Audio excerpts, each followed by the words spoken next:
السلام عليكم ورحمة الله وبركاته. حياكم الله مشاهدي قناة كركوك الفضائية، وأهلا وسهلا بكم إلى حلقة جديدة من برنامج بصراحة.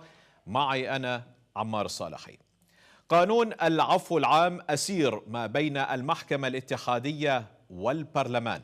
فقرات قانون العفو العام، هل سيشمل القانون الإرهابيين أم لا؟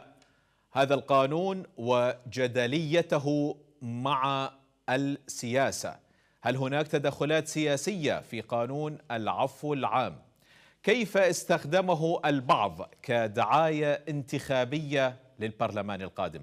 كل هذه المحاور سوف أطرحها على ضيفي في الاستوديو، السيدة سوزان العزاوي المستشارة القانونية، حياك الله واهلا وسهلا بك، ضيفة عزيزة علينا في برنامج بصراحة. وأيضا السيد حسين الفرجي مراقب للشأن السياسي، حياك الله واهلا وسهلا بك. حياك الله أستاذ حسين. خليني أبدأ وياك ست سوزان على قانون العفو العام. خلينا بالبداية نوضح شنو قانون العفو العام ومنو اللي راح ينشمل بقانون العفو العام. تفضل. نعم. ببداية البرنامج نحب نرحب بكم ونشكركم على استضافتنا في هذا البرنامج الجميل والراقي، ونرحب بزميلنا أيضا، ونشكركم على هذا الالتفاتة الجميلة التي هي كرأي عام أصبحت محل نقاش ما بين القرارات التي أصدرتها المحكمة العليا وما بين القرارات الدستورية التي نص عليها مجلس النواب. نعم. هذا القانون العفو العام جاء قانونا عاما، لكن هناك استثناءات. طبعا على كل قانون يرد استثناءات خاصة. الأمر الذي حصل وأدى إلى جدال ما بين المحكمة وما بين مجلس النواب بأن أي قانون يصدر من مجلس النواب يجب عليه التصويت كامل، وبعد انتظار مدة 15 يوما، وبعد نشره بجريدة رسمية ليصبح القانون نافذ وساري المفعول. إلا هناك حصلت بعض الطعون من قبل بعض المعترضين على هذا القانون. نعم. مما أدى إلى إصدار أمر ولائي. خلينا قبل لا نبدا بالامر الولائي. نعم. ست سوزان. نعم. قانون العفو العام، جنابك اكيد اطلعتي على فقرات قانون نعم. العفو العام. هناك حديث في الشارع بانه ممكن من تلطخت ايديهم بدماء العراقيين قد ينشملون بالقانون. نعم. راح ينشملون بالقانون، ما ينشملون بالقانون. هناك من قال أن ممكن مثل هكذا قوانين سوف تخرج الإرهابيين من السجون، وهناك تخوف. وضحي لنا هاي الحيثية باعتبارها هو أكثر شيء هناك به تخوف حتى من قبل بعض السياسيين ومن قبل الشارع العراقي. أنا كنت سوف أسرد لكم طبعا. نعم. الاستثناءات التي وردت على هذا القانون. نعم. القانون شمل قضايا الإرهاب، لكن ليس بإطلاق كافة القوانين على الإرهابيين الذين تلطخت أيديهم بدماء وحصول جرائم قتل أو عائة مستديمة للأشخاص. هذا طبعا استثناء ما يشمل القانون العفو العام. القضايا الإرهاب اللي ما كانت بها عاهات مستديمة أو ما كانت بها قتل، مثلا خلينا نقول اشتباه بالإرهاب. نعم. أو اشتباه بعمل جريمة، هاي المادة استثنتها طبعا. يعني ما جاء القانون على إطلاقه. فيعني مثلا هسه نقول القاتل إذا ما بتنازل صريح من ذوي المجني عليه، وإذا لا يوجد هناك صلح وتراضي، المحكمة ما راح تصدر أمر بالعفو العام للجاني طبعا. القانون لم يأتي بشكل مطلق، هناك استثناءات طبعا وردت عليه. نعم، لكن بشكل عام من تلطخت أيديه بدماء العراقيين أو من ثبتت عليه بأنه هو منتمي للجماعات الإرهابية ما يشمل القانون. وإذا كان هناك فيما يخص للمجني عليه لم يتنازلوا أيضا ما يشمل نعم. القانون. إذا ماكو تنازل وصلح عشائري وتراضي ما بين الطرفين وموثقة بيناتهم، طبعا المحكمة لن تأخذ بهذا العفو العام. نعم. خلينا ننتقل للسيد حسين. حياك الله سيد حسين. هناك من استغل قانون العفو العام في الجانب السياسي، وشفنا احنا بانه هناك عندما اصدرت المحكمة الاتحادية الامر الولائي هناك اعتراضات كبيرة، وايضا وصلت الى مراحل متشنجة كثيرة وحساسية، وخاصة من الكتل السنية وعلى رأسهم السيد الحلبوسي. وشفنا الاتهامات اللي ظهرت للسيد الحلبوسي المحكمة الاتحادية. هل السيد الحلبوسي كان هو متبني هذا القانون؟ وهناك اتهامات بأن السيد الحلبوسي لا، هو كان ضد القانون. وضح لنا هاي الحيثية. حياك الله أستاذ عمار، تحية لك وضيفتك الكريمة والمشاهدين الكرام. ابتداء طبعا احنا نرجع لأصل الخلاف. أصل نعم. الخلاف في قانون العفو العام رقم 27 سنة 2016 التعديل الثاني هي المادة 9. المادة 9 اللي تكلمت عن الجرائم الإرهابية اللي انحكموا بدواعي المخبر السري والمتهم اللي عنده تقرير لجنة طبية يثبت تعرض للإكراه والتعذيب خلاف النصوص مواد قانون وصول المحاكمة الجزائية بالنسبة للمادة 127 بالنسبة للمادة 218 وخلاف نصوص بالدستور اللي حرم استخدام القوة والعنف والتعذيب حق المتهمين اللي محكومين وقابعين بالسجون حاليا. نعم. الموضوع هنا الخلاف اليوم اللي صار مع قرب الانتخابات البرلمانية، الكثير من السياسيين استخدموا هذه الشائعة أنه كدعاية انتخابية لهم. بالنسبة للتعديل الثاني القانون العفو رقم 27 سنة 2016 باعتبار المستفيد الوحيد من عند هذا القانون هو الكتل من المكون السني. نعم. هذا موضوع يعني المأخوذ عليه واللي نعم. وهو حتى ما أصرت بأن قالوا قانون العفو العام يخص السنة، قانون الأحوال الشخصية يخص الشيعة، وإعادة العقارات يخص الكرد. هذا كالمعروف لدى العامة، لكن بحقيقة الأمر قانون العفو ترى الجريمة الإرهابية مستثنات. احنا اليوم عندنا بخصوص آخر تصريح منظمة حقوق الإنسان 70,000 نزيل، عندنا 70,000 معتقل. أغلب هذا النزلاء هم أبرياء شلون؟ أبرياء أنه تعرضوا للتعذيب وتعرضوا للإكراه، وهذول صاروا ضحية فترة أعتبرها أنا فترة مظلمة من 2014 إلى 2017 بسبب الظروف اللي كانت وسيطرة عصابات داعش على المناطق. أكثر الناس اللي نزحت من المناطق المحافظات اللي خلينا نسميها المحافظات السنية بالمسمى الصحيح. نعم. اللي لجأت الاتجاه الدوائر الأمنية أو المراكز الأمنية اعتقلوهم بسبب تشابه أسماء وبدواعي المخبر السري وبدواعي الوشاية. أغلبهم أبرياء، والدليل أنه اليوم المحكمة عندما تحقق ويا متهم يجب أن ما تستخدم ويا أسلوب القوة ولا أسلوب العنف. اليوم مراحل القوة وصلت عندنا إلى أن عندنا معتقلين ماتوا بالتوقيف. يعني هذا دليل على أنه التحقيق القانون. شوف القانون نقطة الخلاف هي المادة 9 من قانون العفو، قال يعاد التحقيق أو المحاكمة، تعيد التحقيق أو المحاكمة، لا تفرج عنه ولا تشمله بالعفو فيما يخص الإرهابيين. فيما يخص الإرهابيين لما أنت تعيد التحقيق أو تعيد المحاكمة راح تبين أصل ارتكاب الفعل. هل هذا الفعل أنه هذا المتهم فعلا ارتكب فعل أم أنه لم يرتكب فعل وأنه هو بريء وانحكم؟ هذا أصل الخلاف.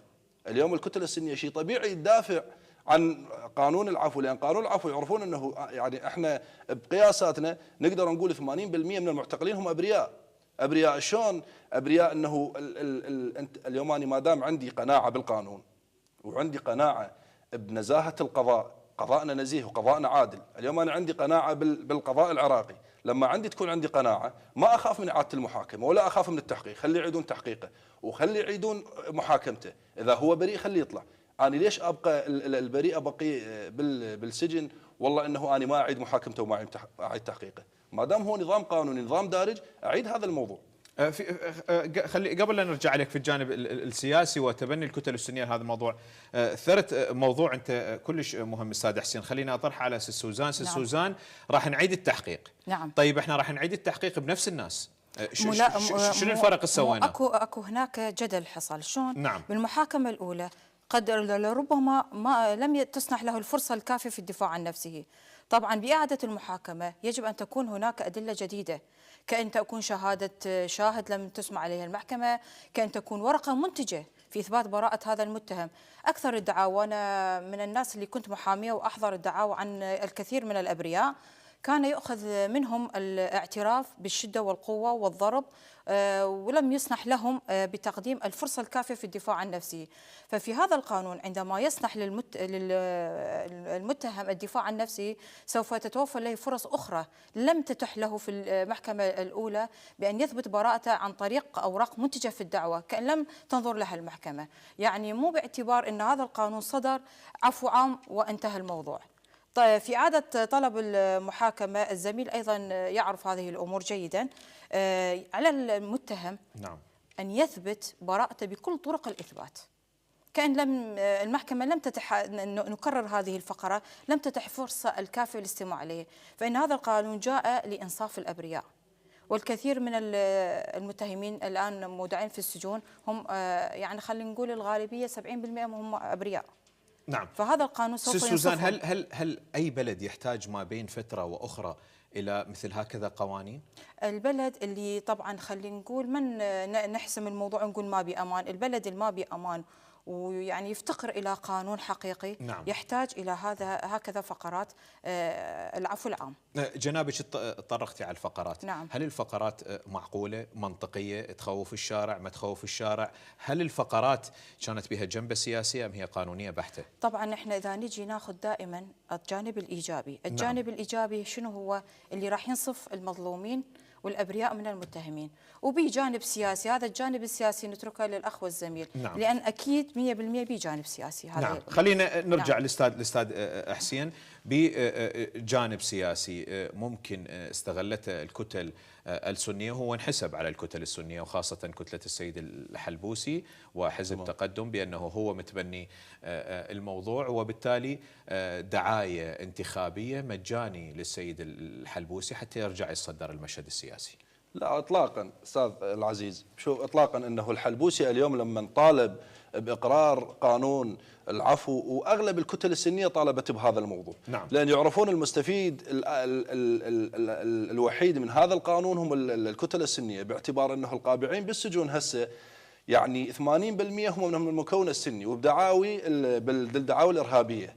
بس اكو المساله اللي استخدموا القانون بدعايه انتخابيه، اكو مساله جدا مهمه وجدا يعني منتشره بهاي الايام، انه اكثر المرشحين لخوض الانتخابات البرلمانيه القادمه والسياسيين واعضاء البرلمان اللي هم بالواجهه السياسيه من جميع المحافظات السنيه اليوم نزلوا منشورات، فتحوا مكاتبهم، اليوم يستقبلون الناس ويستقطبونهم، تعال اني اقدم لك طلب واوكل لك محامي عن طريقي حتى يدافع عن ابنك ويشمله بقانون العفو. هذا الامر ما مقبول اطلاقا، هذا دا يتلاعبون بمشاعر الناس وبعواطفهم، هذا الامر مخالف للقانون، مخالف القانون المساعده القانونيه رقم 7 لسنه 2024. اني لما اكون عضو برلمان اليوم اني صاحب قرار، اني عضو بالهيئه التشريعيه اشرع قوانين، شلون اجي اخالف القانون؟ وكيف تسوق انت حملتك الانتخابيه بهذا المجال براس الفقير؟ احنا نقول براس الفقير ده يسوقون محل. يعني قانون المساعده القانونيه رقم 27 ايش اجاز؟ اجاز انه تكون مراكز مخوله ومراكز غير مخوله، مراكز رسميه نسميها ومراكز غير رسميه. المراكز الرسميه هي بها تخويل رسمي من قبل الدوله، المراكز الغير رسميه لازم تكون بالتنسيق مع نقابه المحامين وتتعاقد ويا المحامي وتنطي موافقه لنقابه المحامين. اليوم نقابه المحامين بصدد تحريك شكاوي بخصوص مكاتب السياسيين اللي تبنوا مشروع استقبال الناس على مود يقدموا لهم طلبات ومتابعه دعاويهم وشمولهم قانون العفو. هذه دعايه انتخابيه خاسره، الناس يعني بعد ما تستقبل انه اي سياسي يجي يركب الموجه، والله اني دا اروج لك واني دا اشتغل لك واني اطلع ابنك. اكو قانون اليوم يطلع ابنك، اكو محامين. اني اضافه الى عملي اني بصفتي محامي اني مقدم 120 طلب للشمول بقانون العفو، شمول بقانون العفو واعاده محاكمه وتحقيق. هذا الانصاف. اما انصاف اني سياسي اجي اروج حملتي الانتخابيه والله حتى اطلع هذا الموقوف من السجن اسوي فضل على اهله في سبيل ينتخبوني بالانتخابات البرلمان، هذا الامر ما مقبول. نعم، لكن استاذ حسين استخدموه، واذا مشى الامر فبالتالي ممكن هو نجاح للكتل السنيه، كون انه مثل هذا القانون هو مو وليد اليوم، هو طلب للكتل السنيه منذ سنوات. استاذ العزيز اطلاقا لم يكن نجاح، هذا ابد مو نجاح هذا الموضوع. كيف نجاح؟ اصلا الدعاوي اللي القانون المساعده القانونيه رقم 7 لسنه 2024 منع ان تكون بها مساعده قانونيه هي دعاوي الارهاب، زين، دعاوي الفساد المالي، دعاوي القرار بالاسقياء الثوره المنحل النافذ 234 بخصوص دعاوي الدعاره وغيرها، دعاوي اللي خاصه بالمعاملات التجاريه والضرائب وغيرها. هذا القانون قانونا ما يجوز ان تقدم بها مساعده قانونيه اطلاقا. انت كيف تجي تروج حملتك الانتخابيه وتروج لمشروعك السياسي بموجب موضوع اصلا هو ممنوع قانونا؟ نعم. يعني انت ضمن كتله انتخابيه، اليوم انت ضمن الهيئه التشريعيه اللي تشرع قانون لهذا البلد، اذا انت مشرع القانون تخالف القانون، شلون غيرك يجي يطبق القانون؟ نعم، خلينا نشوف راي ست سوزان بهذا الجانب. نعم. ست سوزان، اكو شيء ما مفهوم احنا لحد الان، فهمينا شنو الامر الولائي هاي اولا. نعم. ثانيا اكو نقطة، المحكمة الاتحادية اصدرت امر ولائي بايقاف العمل بقانون العفو العام، لكن بالمقابل المحاكم دا تمشي. نعم. هذا تناقض، منو الأعلى، منو صلاحياته أقوى؟ فسري لنا هاي الحيثية. نعم. سيد سوزان. احنا كما تعرفون لا يخفى عليكم المجلس النواب عندما أقر هذه الفقرات القانون العفو العام بجميع فقراته، نعم، كان عليه أن ينتظرون مدة 15 يوما. مدة ال 15 يوم تعطي المجال للنشر في جريدة رسمية وواقع. لم يتم مصادقة كاملة على كامل الفقرات، فهنا أصبح هناك فراغ نص تشريعي. نص التشريع ايش صار؟ قسم من أعضاء مجلس النواب. أنت تقصدين حتى نوضحها للمشاهد بأن مجلس النواب قال نصوت على قانون العفو العام نعم. بدون ما يقرأ فقرة. نعم، لا هو طبعا قانون صار بمناقشات وبحضور قانوني من المجلس النواب، رئيس لجنة قانونية موجود كان. نعم. يعني كان الاتفاق على جميع فقراته، بس اللي حصل قسم من النواب، هي التصويت شنو اللي صار على غالبية. الغالبية طبعا من تكون الأكثر طبعا القانون يصدر. نعم. هناك الأقلية من المعترضين طعنوا بهذه الفقرات، وين طعنوا؟ أمام المحكمة العليا. نعم. هنا صار فراغ نص تشريعي. شنو؟ ما انتظروا بأنه مدة ال 15 يوم تسري مدتها ونشره في جريدة رسمية ليصبح قانون كامل متكامل. هنا المحكمة بحسب قانون المرافعات المدنية 82 لسنة 1969 وفقرات المادة 151 و152 والمادة 153 أعطتها حق مراقبة قرارات الدستورية اللي تصدرها مجلس النواب. نعم. أصدرت أمر ولائي مو بناء على رغبة المحكمة، بناء على طعن حقيقي مقدم من قبل بعض أعضاء مجلس النواب بسبب الفراغ التشريعي. نعم. ما هو الأمر الولائي؟ بأنه يكون هناك إيقاف مؤقت أو تعطيل مؤقت لهذه الفقرات، مو إلغاء. وليس إلغاء. شنو اللي صار ما بين الشارع العراقي وما بين القانون؟ هناك ناس تدخلوا بهذا لتحريض الناس، خلينا نقول عمل مشاغبات، إيهام الناس بأنه هذا القانون تم إلغائه. القانون لم يتم إلغائه إطلاقاً. فاللي حصل بأنه إيقاف مؤقت لوجود دعاوي لحين حسم القضايا يتم الإصدار القانون والسير في جميع فقراته، إلا أن بعض المحاكم رأت هاي النقطة، رأت بأنه قانون صحيح ومتكامل، وأنه المحكمة لم تلغي القانون ليتم التعطيل والوقوف مؤقتا، فأصدرت قرارات في خلينا نقول محكمة النجف. أول أمر قضائي أصدرته بحق أحد المتهمين وعفت عنه استنادا إلى قانون العفو العام حتى محاكم كركوك. نعم، تقريبا 4 محافظات أخذت به. نعم. لأن رأت يعد مخالفة قانونية؟ إحنا ما نقدر نقول مخالفة قانونية، لأن هو قانون خلينا نقول صحيح، بس شنو اللي بقى؟ ما انتظروا قرار إلى أن خلينا نقول المحاكم تحسم القضايا الدعاوي، حتى هو تعطيل مؤقت احنا مثل ما تفضلنا. نعم. وليس إلغاء. فهذا اللي حصل هنا، الاختلاف ما بين تنفيذه وما بين الانتظار المؤقت لحين حسم القضايا. إذن هو من ناحية التصويت ومن ناحية التشريع على الكلام نعم. اللي ذكرته الضيفة الزميلة. أستاذ الأمر الولائي هو إجراء مؤقت. نعم. تمهيدا لإقامة دعوة للطعن بشرعية الجلسة وليس شرعية القانون. صح. إجراء مؤقت. اليوم أنا قدمت ولائي ما هو أوتوماتيكيا إذا الجلسة غير شرعية بالتالي التصويت غير شرعي؟ لا، الجلسة شرعية وصار تصويت عليها، لكن رأيي أنا اليوم متضرر من موضوع معين، من حقي أن أقدم طعن للجهات المختصة. المحكمة الدستورية الرقابية على تشريع القوانين وعلى تفسيرها هي المحكمة الاتحادية. نعم. لما أعضاء في البرلمان قدموا أمر ولائي، الأمر ولائي بحكم القضاء المستعجل، أقدم أمر ولائي أطلب تمهيدا لإقامة دعوة أطعن بشرعية الجلسة وليس شرعية القانون، حتى يعني المتلقي يفهم الفكرة. نعم. بشرعية الجلسة وليس شرعية القانون. بعد ما أقاموا الأمر الولائي اكو فد فقره بقانون العفو، شو تقول؟ تقول ينفذ القانون من تاريخ صدوره. قانون المحكمه الاتحاديه شو يقول؟ يقول يقدم الامر الولائي او يطعن في القرارات من تاريخ تنفيذ نشره. الفرق صار، الخلاف صار بين النشر انه القانون بعد ما منشور بجريدة الوقائع الرسميه والوقائع الرسميه. نعم. الخلاف وين صار؟ بين النشر انه القانون ما منشور بعده، لكن قانون العفو شو يقول؟ يقول ينفذ من تاريخ تشريعه، يعني من التاريخ بدأوا به قبل النشر. نعم. ضمن القانون.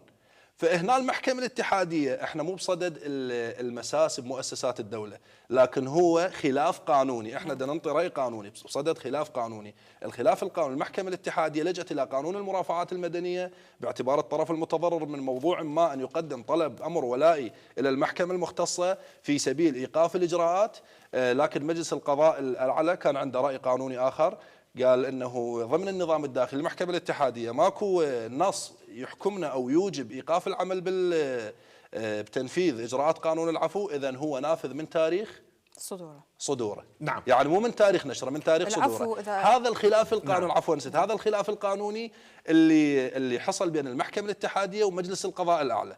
يعني ممكن انه بعد نشره، بعد ما تخلص المدة القانونية، ممكن أي طرف مثلا من المختصين بهذا المجال مثل أعضاء المجلس النواب يجي يقدم أمر ولائي ويطلب إيقاف العمل بقانون العفو العام الصادر رقم 27 ويوقف العمل به إذا وافقت المحكمة الاتحادية واعتبر الإيقاف قانوني، أو ممكن أن ترفض الأمر الولائي تمهيدا لإقامة دعوة للطعن بشرعية الجلسة. نعم تفضل أستاذ. هو اللي حصل شنو مثل ما تفضل، اختلاف في فهم النصوص القانونية. من يصير اختلاف في فهم النصوص القانونية تصير هكذا مجادلات. نعم. ست سوزان، اليوم خلينا نحكي بصراحة. نعم. ايش قد تأثير، ما هو تأثير الدور السياسي على القوانين النافذة العراقية، تأثير السياسة على القانون والدستور؟ طبعا كل قانون طبعا بها تأثيرات جانبية إيجابية وسلبية. الجانب الإيجابي مثل ما تفضلنا قبل شوية، يعني وضحنا للأخوة الكرام بأنه القانون من يصدر راح يخدم الطبقة اللي انظلمت به، بس اكو جانب سياسي هم راح يستفاد من هذا القانون. نعم. يعني مثلا اكو جرائم الماسة بأمن الدولة خلينا نقول، او جرائم التخريب بأموال العامة، المفروض ما ينطي قانون صريح به بالعفو العام، لأن إذا خلينا نقول مؤسسة دولة أدى إلى اختلاس أموالها أو التدخل في عمل سياستها أو نظامها الداخلي، يفضل أن تكون فقرات العفو العام مدروسة جيدا من هذه الناحية. نعم. احنا يعني هواية من الناس تقول يعني اكو ناس اختلست بأموال الدولة، اكو طبعاً سياسيين فاسدين، ويجوز حتى كان ما يقدرون يترشحون بالانتخابات الجاية لأنه عليهم قضية تزوير. نعم. قضية فساد، سرقة أموال الدولة، سرقة المال العام. بالتالي هل من المعقول يجي مثل هيك قانون ويعفي عنهم حتى بدون ما يرجعون لمول الساقية؟ بس بهذا القانون الجديد هو طبعا استثنى، احنا شرحنا الامور. نعم. استثنى هكذا امور، سراق المال العام، يعني سراق الاموال العامه اللي تخدم خلينا نقول منافع عامه للناس، هذا اكيد ما راح يقر عليها القانون العفو العام، باعتبار راح يخرب امن دوله. نعم. اموال دوله. من هو اللي يحدد بان هذا الشخص بانه كان اختلاسه يضر بالمال العام وهذا الشخص ممكن اختلاسه بسيط؟ اكو عليهم رقابه تشريعيه. اي قانون من يصدر من مجلس النواب عليهم رقابه تشريعيه، لازم فقرات القانون تتوالم ويا النصوص ويا واقع الحال. فنلاحظ انه قسم من النواب هم اعترضوا على هذا بعض فقرات القانون عفو العام وتدخلت المحكمه بها، يعني دا يشوفون مدى صحة ونظرية التشريعية والقانونية من هذه الناحية. نعم. في سؤال أيضا هو سؤال قانوني. نعم. وسؤال سياسي. موضوع نعم. السلة الواحدة. نعم. اليوم موضوع السلة الواحدة من الناحية القانونية، هل هو فعلا قانوني بأن أنا اليوم رئيس مجلس نواب أصوت على عدة قوانين في جلسة واحدة؟ لا، هي مو بجلسة واحدة، طبعا هذا مشروع تم في جلسة واحدة اللي هو قانون العفو العام والأحوال الشخصية. هذا تم دراسته. نعم. يعني مو في يوم وليلة كما يعني لا يخفى على الأخ. نعم. يعني هي راح تصير مقترحات قانونية، راح يتدخل بها الجانب القانوني، راح يتدخل بها الجانب السياسي، يشوفون مدى ملائمة هذا القانون العفو العام في قانون. نعم. في قانون الموازنة العامة يتم قراءة فقرة والتصويت على فقرة. نعم. فقرة. في قانون العفو العام، قانون إعادة العقارات، في قانون الأحوال الشخصية ما شفنا هذا الشيء، بأنه فقرة التصويت عليها، كان تصويت بسلة واحدة على المجمل. فهذا أيضا من ضمن الطعون المقدمة. هو باعتبار يعني انطرح عليهم هذا الأمور وهم على علم بها، يعني شنو اللي صار انه اللي صوت الاغلبيه مشوا على كلام التصويت الأغلبية. بالمجمل وليس فقره فقره. نعم، وليس التصويت على خلينا نقول بعض مجلس النواب، اعضاء مجلس النواب والبعض الاخر، هذا اللي حصل. نعم، خلينا نشوف راي السيد حسين من الناحيه السياسيه. طبعا بجانب سياسي، واصلا هو اتهام بانه اصلا هو القانون الجانب السياسي هو اكثر من الجانب القانوني، والدليل قانون للكرد، قانون للشيعة، قانون للسنة بسلة واحدة. لا أستاذ، هو شوف مرحلة التصويت، احنا ما نجي لمرحلة التصويت ابتداء، احنا نرجع لمراحل تحضير القانون. نعم. انه المقترح منه راح يقدمه من رئاسة الجمهورية والوزراء او من مقترح من اللجان المختصة بمجلس النواب، راح يقعدون مقترح قانون ويدرس من ضمن اللجان المختصة وتصير عليه مرحلة قراءات يوضع ضمن جدول أعمال البرلمان. هذه القراءات راح تقرأ فقرة فقرة ويدقق فقرة فقرة، يطلعون اطلاع كامل. تبقى مرحلة التصويت، مرحلة التصويت يدخل بها جانب سياسي، الجانب السياسي بكل مجال موجود. اليوم احنا بصدد نظام برلماني تعددي، كل مكون أو كل مكون بالفعل عنده يعني كتل سياسية تمثله. الكتل السياسية دائما تدفع بالقانون اللي يخدم مصالحها، تمام؟ فاليوم مثلا الكتل السنية ومن ضمنها مثلا الاتهامات الأخيرة بصدد حزب تقدم والسيد محمد الحلبوسي، لما سعى وراء هذا الموضوع لأنه هو بمنفعة على المكون السني. يقول لك أنا أغلب الموقوفين والمحكومين اليوم هم من المكون السني، فأنا أريد قانون عفو، قانون عفو مو بصدد المرتكب جريمة، بصدد البريء، لأن يعرف أنه تقريبا احنا مثل ما قلنا 80% منهم أبرياء. النظام السلة الواحدة هو نظام أشبه بنظام المقايضة، أنه أنا اليوم أمرر لك هذا القانون بدون ضرر للمكون الآخر، وأنت مرر لي هذا القانون بدون ضرر للمكون الآخر. يعني صارت بهالشكل. النظام نعم. يعتمد على الأغلبية البسيطة والأغلبية المطلقة. لما صار تصويت إذن الجلسة شرعية وإذن القانون صحيح، احنا من وجهة نظر قانونية مو بس سياسية. نعم، هناك اتهام للسيد الحلبوسي بأنه هو من عرقل قانون العفو العام عندما كان رئيسا للبرلمان، وبالتالي هسه يريد يحسب الإنجاز إلى ما هو كان رئيس البرلمان. ليش ما سواه بوقته؟ إطلاقا هاي التداعيات بصدد عدم إقرار قانون العفو. هو نعم. قانون العفو مقر من 2016، قانون رقم 27 مقر. كانت المطالبة من قبل السيد الحلبوسي ومن قبل أغلب نواب المكون السني، حتى احنا ما نحسب هذا الإنجاز فقط للسيد الحلبوسي. السيد الحلبوسي سعى وراء هذا الموضوع، حاول به مرارا وتكرارا، لكن كانت اكو معارضة من قبل بعض الشركاء في العملية السياسية، أنه رفضوا التعديل بداعي أنه هذا القانون راح يشمل الكثير من مرتكبي الجريمة الإرهابية. هذا المفهوم الخاطئ عند البعض، سعى بها وحاول مرارا وتكرارا، لكن اليوم وصلنا تقريبا للفصل التشريعي الأخير من عمر الدورة البرلمانية. الدورة البرلمانية على وشك الانتهاء، احنا على وجه يعني انتخابات برلمانية قادمة. صارت يعني موافقات من عدة كتل، يلا مرر قانون العفو رقم 27 نعم. سنة 2016. سيد سوزان، ليش نعم. المحكمة الاتحادية أمرها الولائي بس على قانون العفو العام وعلى قانون الأراضي الزراعية الأحوال الشخصية، لو هو على 3 اجى؟ لا، هو على 3 اجى. نعم. القانون يعني ما اجى على فقرة واحدة بس. الطعون المحكمة تنظر شنو من هي يكون حالة طعن. نعم. حالة الطعن على الفقرات شنو اللي طعنت بها، خلينا نعم. نقول مجلس النواب أعضاء، على شنو تم الطعن، على ذاك المحكمة توقف.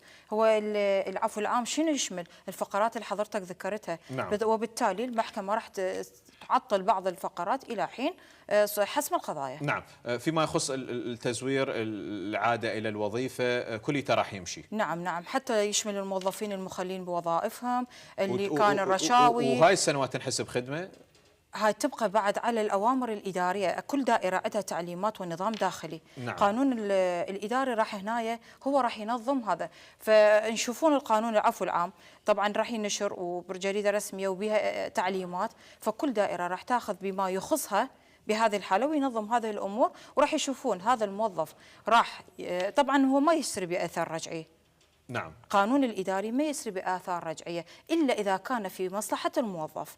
فإذا هجى هذا القانون أعفى عفو عام عن خلينا نقول الخلل اللي سواه أثناء نعم. تأدية وظيفته، تزوير، اختلاس. طبعا الإدارة راح تكون أكثر تقييد، ما راح تخلي نفس المكان اللي أدى إلى نعم. فعل هذه المخالفات. نعم. وسنوات الخدمة تنحسب له، ينحل التقاعد. يبقى النظام الداخلي. عفوا بس بها نعم. وجهة نظر قانونية. النظام الداخلي. نعم. عفوا ست على نعم. المقاطعة، بها وجهة نظر قانونية. القانون التعديل الثاني، القانون العفو العام النافذ، يقول يعني يشمل الجريمة المرتكبة أثناء العقوبة عن الجريمة، العفو، يعني نعم. مثل اليوم شخص ارتكب جريمة اختلاس أو قتل أو أي نوع من الجرائم الجنائية، يشمل العقوبة عن الجريمة ويشمل القيد الجنائي ويشمل العقوبة التبعية. كثير مثلا تدري احنا كل موظف أو منتسب لدائرة معينة راح يكون بتحقيق إداري، فهذا العقوبة التبعية والقيد الجنائي أيضا تشمل، إذا يعني تكون الجريمة كأن لم تكن، العقوبة تشمل كامل هي والتبعات القانونية اللي مترتب عليها من القيد الجنائي والعقوبة التبعية. بالنسبة لأي موظف خلينا نقول شكلوا لجنة تحقيقية بحقه، نعم. وتعاقب بإحدى العقوبات الانضباطية المنصوص عليها في قانون انضباط موظفي الدولة، هنا المحكمة من أنطت عفو عام ما لها علاقة بالعقوبات الانضباطية، تسري بحقه، هو عليه خلينا نقول الفعل اللي ادى الى ارتكاب هذه المخالفه ونظرت بها المحاكم هي راح هنا خلينا نقول القانون يشمل هاي الفقرات، بس الفقرات النظام الداخلي كل دائره هي اللي راح تنظر بهذه الامور، فاذا اتعاقب موظف خلينا نقول في فصل من وظيفته اثناء تاديه واجبه تسري على هاي العقوبات، ما ترجع باثر رجعي الا بقانون صريح يخدم الموظف. فهاي الأمور نعم. لازم نفصل ما بين القانون الإداري أثناء تأدية الواجب وما بين القرارات التي تصدرها المحكمة فيما يخص العفو العام لجميع الموظفين. ست سوزان، ماشي القرار العفو العام سواء نعم. أمر ولائي أو مو أمر ولائي، نعم. لأن الاختلاف بالمدة الزمنية، نعم. فبالتالي هو مشي خلص. نعم، وتبقى كل محكمة مدى فهمها للقانون، طبعا اكو محاكم اذا مقتنعة بانه هذا القانون هو ايقاف مؤقت، تقول لك انا ليش ما ايقاف مؤقت لحين؟ نعم، لحين حسم القضايا اللي تم الطعن بها امام المحكمة العليا. نعم. القضاء. نعم. خلينا نجي على نقطة مهمة، انعكاس مثل هكذا قوانين على المجتمع. نعم. ست سوزان، نعم. حضرتك محامية. نعم. بالتالي ممكن راح يجوش ناس بأنه يابا طلعوا واحد إفراج وطل انشمل بالقانون وأنا نعم. ما أريد يطلع، مطلوب إلي، نعم. عندي ثار وياه. نعم. فبالتالي ممكن يأثر على المجتمع سلما. نعم. وجهة نظرك، هل قانون العفو العام يؤثر سلبا أم إيجابا على المجتمع؟ أنا سابقا مثل ما تفضلت لحضرتكم. نعم. قلت هو به جانب سلبي وجانب إيجابي. نعم. الجانب الإيجابي اللي حلو به بأنه أنطى فرصة للمغدورين أو اللي مجنى عليهم. نعم. بأنه تكون هناك صلح وتراضي، يلا يتنفذ القانون بحقهم. أما الجانب السلبي فبعض الجرائم خلينا نقول الرشوة، الاعتداء، الضرب المفضي إلى الموت، هنا اكو حالات راح طبعا الشارع العراقي أو الشخص اللي تم الاعتداء عليه راح يضرر من هذا الجانب، بس هو بشكل عام القانون أنطى حق بأنه يصير تنازل وصلح، يلا يطبق عليه قانون نعم. العفو كمختصين قانونيين. نعم. كنقابة محامين ما شفنا فد اعتراض على فقرة معينة من عندكم. هل مثل هكذا قوانين هي تتم بالمناقشة مع نقابة المحامين، مع آراء المحامين بشكل عام، أم هو جانب سياسي بحت؟ أين أستاذ، كل مجلس نواب به لجان قانونية مختصة. نعم. يترأسها رئيس لجنة قانونية. نعم. يناقشوها فقرة فقرة، يعني أي قانون. لكن احنا نعرف رئيس اللجنة القانونية واللجنة القانونية بشكل عام تشريعي، قانوني، هي كلها إداري، لجان سياسية. نعم. نعم. فاحنا نحكي على روح القانون. احنا روح القانون في عندما تلاحظ عدم اعتراض نقابة المحامين على أي فقرات، يعني هذا واضح بأنه أكو أمور إيجابية هم موافقين عليها. نعم. لأن مثل ما تفضل الأخ واللي أنا أيده 80% من الناس هم اللي انغدروا. نعم. اللي اتحاكموا على ضحايا أدلة الفترة المظلمة. على نعم. هذا التسمية الخاطئة، ضحايا الفترة المظلمة من 2014 إلى 2017 على أدلة مفتعلة، مخبر سري مخبر سري غير صحيح. شهود. اي قضيه ما يقدر يرفضها، خلينا نقول دائره النزاهه، القضايا، المحكمه عن طريق مخبر سري. في احد القضايا، انا ما اريد اطول على حضراتكم، انا نعم. يعني بالذات دافعت عن موكلين 3 ادله مفتعله، اقراص بيدينهم ادانات ارهابيه حسب الماده 4 ارهاب. لولا أنه استخدمنا العقل والقانون لذهبوا ضحايا هذه الإخبارات السرية. طبعا كانت أدلة جدا جدا مفتعلة، يعني لو مشى القضاء عليها لكانوا الآن محاكمين حسب المادة 4 إرهاب. نعم. احنا راح نسوي، صار قانون العفو العام أستاذ حسين. نعم. ومشي وراح يخرجون قسم ويجوز قسم ما راح يخرجون، لأنه ممكن تعاد المحاكمة وأيضا تثبت عليهم نفس الجرائم، نفس التهمة. نقطة مهمة، اني اليوم اكو لازم اسوي تعديلات، لانه اليوم اكو فقرات بالدستور او مثل هيك القوانين. يعني مثلا احنا شفنا كمكون سني بان يتهم بان هاي الفقرات هي اصبحت مخصصه للمكون السني، فبالتالي ممكن اي احداث ارجع اني استهدف بها مكون ضد اخر. شنو الضمانات؟ استاذ ماكو ايضا القانون المشرع ما بي اطلاقا فقره انه تخدم المكون السني. نعم. يعني حديث الساعه اليوم هو الدعاوى الارهابيه. نعم. الدعوة الإرهابية اليوم ماكو فرد شيء يقول أنه تشمل بقانون العفو، وبنهاية القانون كتبوا بعبارة ومن انتمى بإرادته. وإحنا أغلب المتهمين أو مو أغلب بالإجماع يجيبونهم يقول تولدت لي فكرة الانتماء، هذا تحت الضغط والإكراه. إذن وين الانتماء بالإرادة؟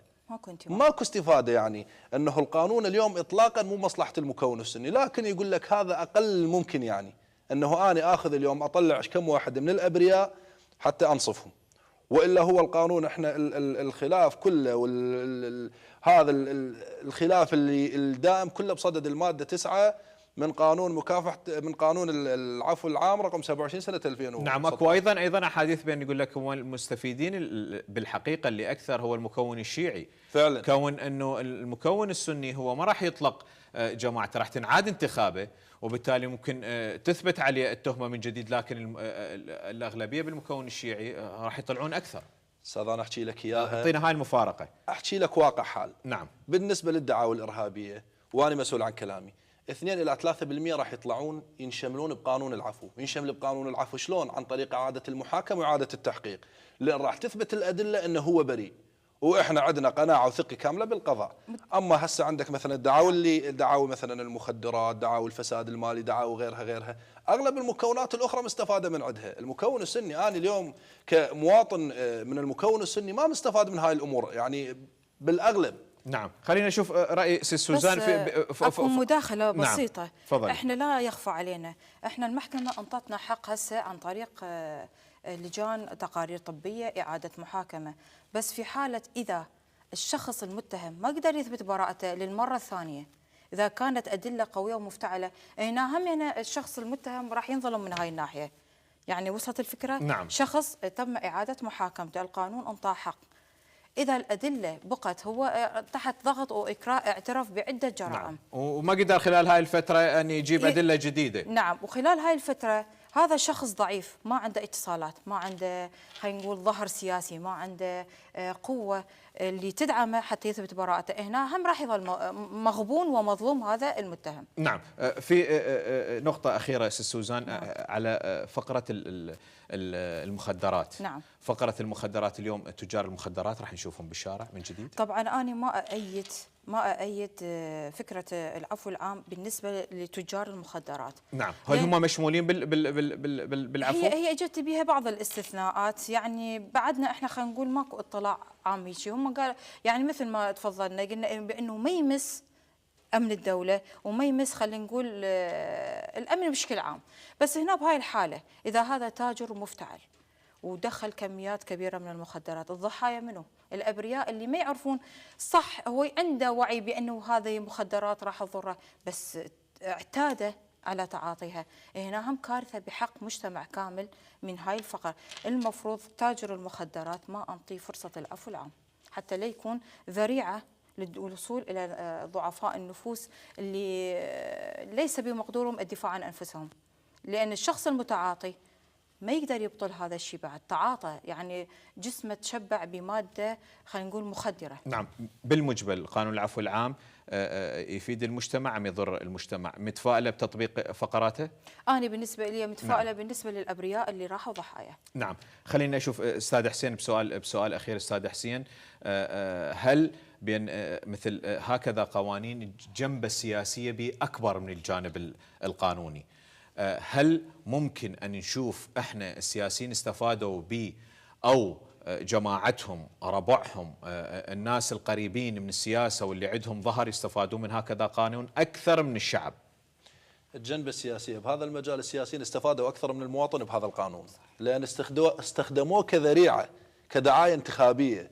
كل سياسي وخاصة من المكون السني، وأحكيها أكثر من مرة، أنه استفادوا من هذا القانون دا يروج المشروع الانتخابي، يروج للانتخابات القادمة، يدعي نفسه أنه هو متبني هذا القانون وهو اللي داعي بالمظلومين وهو اللي داعي بالأبرياء، وبالحقيقة هو ما قدم ما فعل أي شيء. هذا الموضوع أخذ أكبر من دوره، والدليل أنه فتحوا مكاتبهم، نستقبل الناس، نقدم طلبات، إحنا نطلع الأبرياء، إحنا كذا إحنا كذا. الموضوع الأمور ما تدار بهذه الطريقة. سيطبق قانون العفو العام بجميع فقراته؟ القانون يطبق وبجميع فقراته بالنسبة لكل الدعاوى، بالنسبة للجنائية وبالنسبة للجريمة الإرهابية. لكن يعني الفقرة اللي أكد عليها وأقول عليها أنه الجريمة الإرهابية ما مشمولة بقانون العفو، مشمول البريء. والدليل القانون وضح لك وبين لك كيفية محاكمة المتهم البريء. يعني بس أريد أوضح هاي الفقرة أستاذ، ولا عندي وقت يمكن داهمنا. اليوم متهم أني من أجيبه وأعرضه على قضاء بدون توفر ضمانات قانونية. المتهم إلا ضمانات قانونية. تمام. لما أعرضه على لجنة طبية، اللجنة الطبية تبين أنه هذا المتهم تعرض إلى إكراه وتعذيب وضرب وكذا، وهذا تقرير طبي صادر من جهة رسمية مختصة. زين، إذن هذا الاعتراف ما له مو صحيح. ما يجوز أنه أبني قراري على الاعتراف. نعم. الفكرة السائدة أنه الاعتراف سيد الأدلة، هذا موضوع خارج موضوعنا، مو بهذا التفاصيل. نعم. يعني إحنا عندنا موضوع أنه المتهم إلا اعترافه يحكمه. ما نتبنى فكرة أنه عندنا أدلة، عندنا مثلا مصادر المعلومة، عندنا وسائل. يعني اكو امور عندنا بوسائل التحقيق انه مو تشكيك بالقضاء. نعم. تشكيك بالجهات اللي استخدمت هذه الوسائل. نعم، وهو هذا احنا ما ناكد عليه يعني باعاده المحاكمه. نعم، اذا عندك مداخله بسيطه. نعم، احنا خلصنا هناك امور نعم. لم يتطرق اليها اي شخص. هناك بعض الابرياء تم اعتقالهم تهم طائفية، تهم سياسية. نعم. تم إخفائهم ليومنا المغيبين هذا. لا توجد أسمائهم في حاسبات، لا توجد أسمائهم في سجون. من المسؤول عن هؤلاء؟ أين سوف يتم يعني إيجادهم؟ القانون العفو العام لن يسعفهم، لأن أصلا ولا أتطرق للمغيبين، ولا أتطرق إلى المغيبين. كيفية الوصول إليهم، كيفية وصول عوائلهم إليهم. ليومنا هذا هناك مغيبين. نعم، المغيبين أيضا في الجانب السياسي. المغيبين في الجانب السياسي. المغيبين في الجانب السياسي. ما نروح بعيد، نحكي على تشكيل حكومة كركوك. تشكيل حكومة كركوك من ضمن ورقة الاتفاق السياسي هو كان جانب المغيبين. تمام؟ نعم. المغيبين انه لازم يبين مصدرهم. المغيبين لحد الان احنا ما شفنا شيء منهم. نعم. ليش ما ضمن قانون العفو العام؟ ما ضمنوها لان ماكو يعني سبل وصول النتائج بهذا الصدد. هو مغيب، اخفاء. هو مغيب، لكن يعني لا يقدر يشمله بعفو ولا يقدر يبحث عنه. لكن اكو عندنا مثلا اعداد وارقام موجوده انه المغيب موضوعه وحده انت دخلتها ضمن مشروع اتفاق سياسي. يا سياسي انت اللي شكلت وانت اللي اشتغلت وانت اللي جيت، وين النتائج؟ نعم. هذا موضوع معين. نعم، وهذا احنا اكيد سوف نتطرق له في مواضيع اخرى. طبعا اشكرك جزيل الشكر السيد حسين الفرجي مراقب للشان السياسي، شكرا لانضمامك الينا ولتلبيه الدعوه. ايضا شكر موصول للسيده سوزان العزاوي المستشاره القانونيه، شكرا جزيلا لك وشكرا لتلبيه الدعوه وشكرا لكل ما ادليت به من ايضاحات. ايضا مشاهدينا الكرام الشكر موصول اليكم.